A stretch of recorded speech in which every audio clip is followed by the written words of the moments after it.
Le message que M. Hufnagel me charge de transmettre, c'est que, contrairement à ce qu'on peut penser en lisant certains articles, il n'est pas impliqué dans un quelconque réseau de type mafieux ou quoi que ce soit. Ça tient plus du fantasme. Dans son cas, comme dans bien d'autres, semble-t-il, il n'y a pas eu la moindre contrepartie appelons ça, au service rendu. Mais en revanche, il reconnaît qu'il n'aurait jamais dû accepter ou conserver le bénéfice de ce qui s'est passé. Il aurait dû réagir, il ne l'a pas fait, c'est là sa plus grande erreur et il en a parfaitement conscience.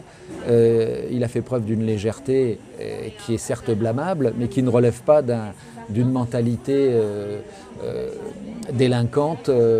C'est simplement une certaine banalité dans un contexte où, comme tout un chacun, on a besoin de son permis de conduire et quand on trouve un passe-droit, eh bien, on n'a pas forcément la réaction saine d'y résister.